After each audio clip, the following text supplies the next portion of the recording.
কি ভাবছিলি? হ্যাঁ, দৌড়ায় পালাবি? আমার নজর যখন তোর মধ্যে পড়ছে, তাইলে তুই আমার হাতের নিচে আবি। আমার কাছে আসবেন না, খবরদার আমার কাছে আসবেন না। দৌড়ে যান, কইতাছি, ধরবেন না। আমার কাছে আসবেন না, ধরবেন না, ধরবেন না, ধরবেন না। ধরবেন না, ধরবেন, কইতাছি।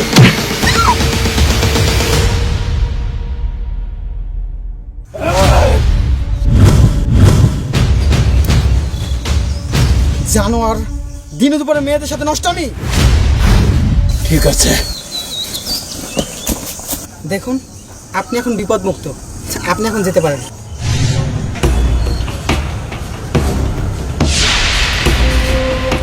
আপনার বাড়ি কোথায় জানতে পারি? আর আপনি এখানে একা কেন? সাথে কেউ নেই? কি হলো, আপনি কথা বলছেন না কেন? কথা বলুন, আপনার সাথে কেউ নেই? আসলে আমার সব থাকতেও নাই, আমার সব থাকতেও আমি হারায় ফলাইছি। কি বলেন, সব থাকতে হারিয়ে ফেলেছেন মানে? আসলে কে আপনি বলুন তো? আপনার কণ্ঠটা আমার খুবই পরিচিত মনে হচ্ছে, মনে হচ্ছে আমার আপন কেউ।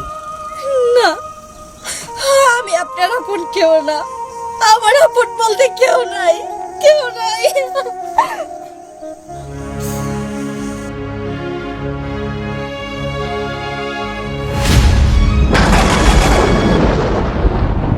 কবিতা, কবিতা,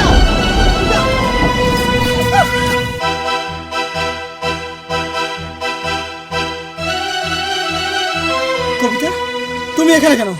আর তোমার এই অবস্থা কেন? আমার ভাগ্য, আমার ভাগ্য আমার এইখানে না দাঁড় করাইছে। এর জন্যই তো আমার সব কিছু থাকতেও আজকে আমি রাস্তায় রাস্তায় ঘুরি। আমার আপনজন থাইকাও আজকে আমার আপনজন নাই। কি কইতেছ এগুলো তুমি কবিতা? কি কইতাছি?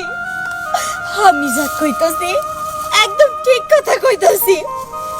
আজকে 3টা বছর ধরে তুমি বিদেশ থাকো, কখনো ফোন দিয়ে জিজ্ঞেসো আমি খাইছি কিনা, আমি কেমন আছি?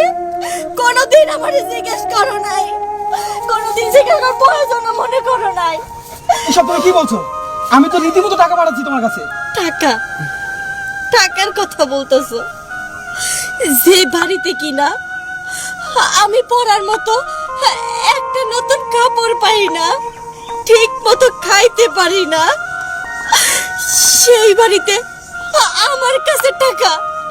কিভাবে তুমি কল্পনা করো যে তোমার পাঠানো টাকা আমার কাছে থাকবো? তুমি তো আমার কাছে টাকা পাঠাওই নাই। তুমি কি আমারে কখনো টাকা দিছো? দাও নাই। আর আমি তো কখনো তোমার কাছে টাকাও চাই নাই।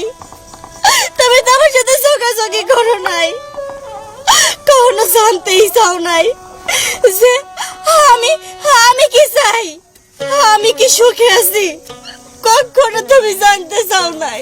এইসব তুমি কি বলছো কবিতা? আমি তো তোমাকে প্রতি মাসে টাকা পাঠাচ্ছি, তোমার অ্যাকাউন্ট নাই বলে আমি ভাইজানের অ্যাকাউন্টে টাকা পাঠাচ্ছি। আর তুমি ফোনের কথা বলতেছো? আমি তো সবসময় ভাইজানের নাম্বারে ফোন দিতাম, 2 দিন পর পর আমি ভাইজানের নাম্বারে ফোন দিতাম। ভাইজান বলতো তুমি নাকি শপিং এ গেছো, এই মার্কেটে গেছো, এখানে গেছো, ওখানে গেছো, এটা বলতো আমাকে। বাহ, খুব ভালো। আচ্ছা, তোমার কি একটা বারের জন্য মনে হয় নাই যে একটা মানুষ 3টা বছর কিভাবে ব্যস্ত থাকে, কিভাবে তার স্বামীর সাথে কথা না বলে থাকতে পারে? এই জিনিসটা কি তোমার মাথায় একবারে ধরলো না? কিন্তু ভাইজান আমাকে তো অন্য কথা বলছে, বলছে তোমার সাথে কার সাথে নাকি সম্পর্ক আছে, আর সেই জন্য তো আমার দেশে আসা, এই জন্য আমি দেশে আসছি।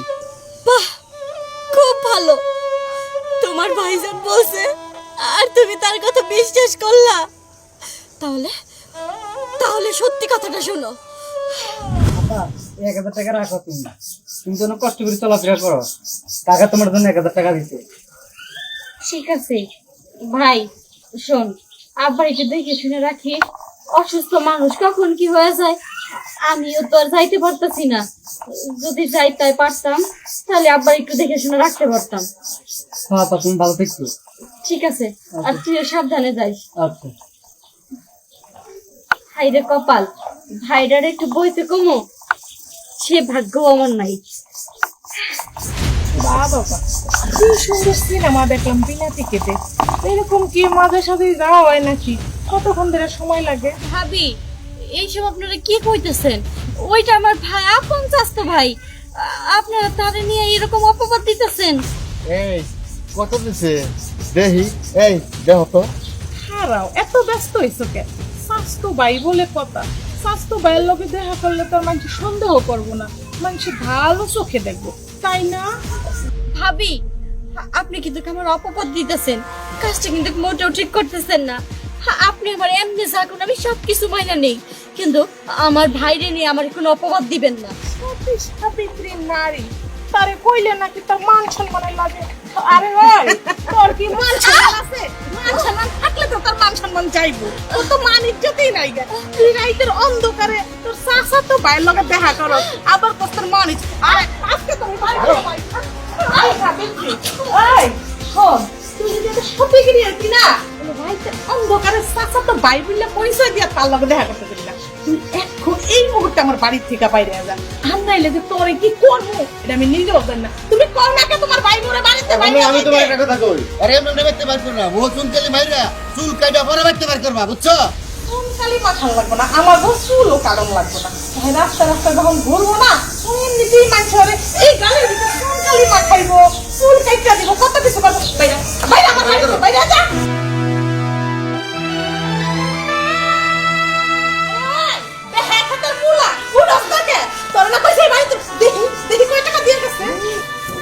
ওরে বাবা, 1000 টাকা! তার মানে তো দেখা সাক্ষাৎটা খুব ভালো হয়েছে না? তো কয়বার দেখা হয়েছিল? এই চেটা মাথায় দাও। আরে খারাও, তুমি এত ব্যস্ত হইছো কেন? টাকা টাকা করে টাকা দিয়ে তোমার মাটি দিমু।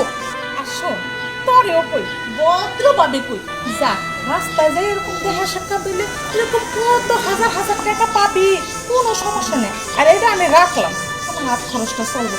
যা বাড়িতে বাইরা, বাড়িতে বাইরা।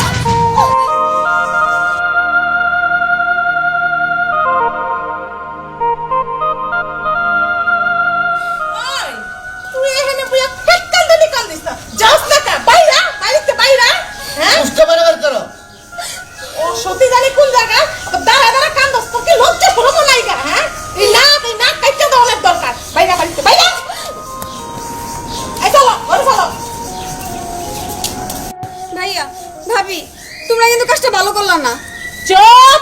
আর একটা কথাও কবি না, কাজটা ভালো করলাম না, অহন তো ওর লগে করছি। আর তুই যদি বেশি বাড়াবাড়ি করস না, এটা তোর উপরে পড়বো। কথাটা এই এই মাথাটার ভিতরে ঢুকায় লইস, বুঝছস?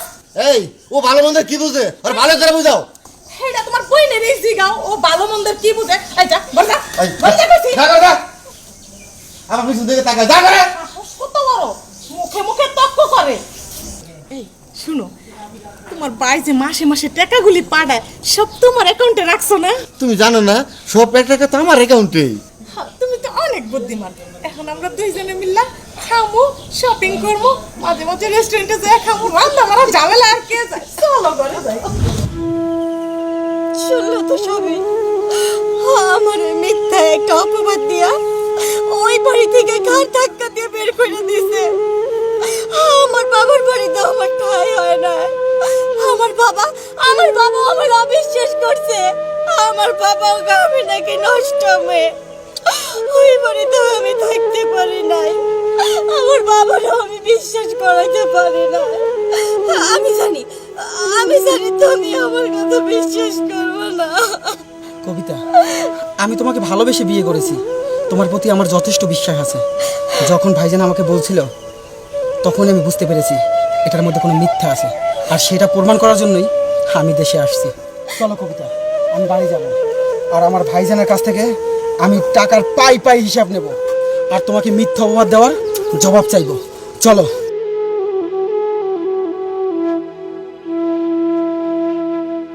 ভাইজান, ভাইজান!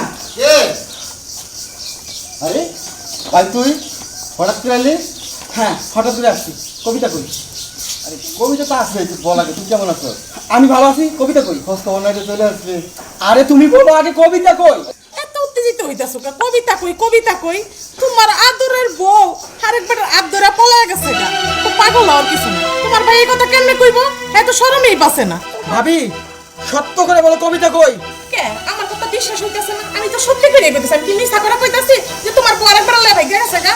এলাকা সবাই জানে, তুমি যাই জিজ্ঞেস করে দেখো গা যে তোমার বউ কই গেছে। ভাই একটু শোন, মাথাটা ঠান্ডা কর, একটু ঘরে এসে বস, পরে তো সব কিছু বুঝাই বলতেছে না। কিচ্ছু বোঝান লাগবে না ভাইজান, আমি সব জানি, আর সব জানি না শুনে আমি বাড়িতে আসছি। জানো, জানার মতোই থাকো, এত চিল্লাচিল্লি করতেছো কেন? দূর থেকে আইছো, আসো ভিতরে আসো, আমি শরবত খুলাই দিতেছি, খাইবা। বেশি চিল্লানি কিন্তু আমার একদম পছন্দ না, একবার চিল্লানি কম দিবেন বুঝছেন? কি এত বড় সাহস আমার দিকে হাত উড়ায় কথা কম? এই তুমি তোমার ভাইয়ের কিছু কইবা? তোমার ভাইয়ের এত বড় সাহস, আমি কি তোমার ভাইয়ের কামাই খাই? যে দেশে 2 টাকা কামাই করতে তাই এমন বাপ দেখাইতেছে মনে কোন লাখ সাহেব আইছে। হ, আমার কামাই খাও তোমরা। ভাইজান, আমার এই 3 বছরের টাকা তুমি পাই পাই করে হিসাব করে দিবা। কি রেপ করে চাস তুই? এক বছর তোর সব বউ সব লয়ে গেছে গা, তুই জানোস? এই কিছু পাও না তুমি? তুমি তো চুপ করতে পারো না, তুমি এত কথা কও কিনা? টাকা কি গাছের পাতা?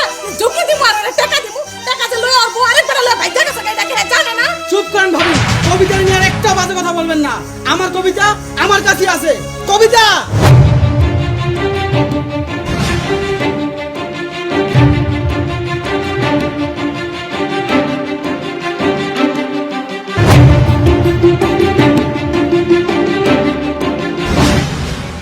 এই হলো আমার কবিতা, আর আমার ভালোবাসার উপরে আমার বিশ্বাস আছে।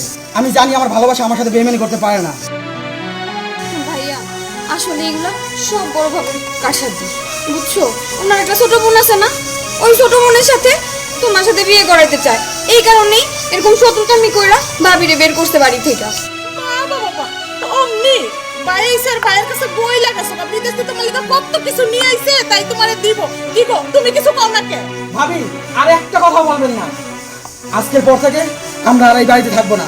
আর রক্তের ভাই হয়ে ভাইয়ের সাথে বেইমানি, চলো আমরা এখান থেকে চলে যাবো। ভাইয়া আমিও তোমাদের সাথে যাব, আমি ওনাদের সাথে থাকবো না। আর ছোট ভাবি অনেক ভালো, উনি আমাকে অনেক আদর করে, আর বড় ভাবি সবসময় সবাইকে শাসাইতে থাকে। আমার তোমাদের সাথে নিয়ে চলো ভাইয়া। ঠিক আছে আসো। চলো। দাঁড়াও রাজু,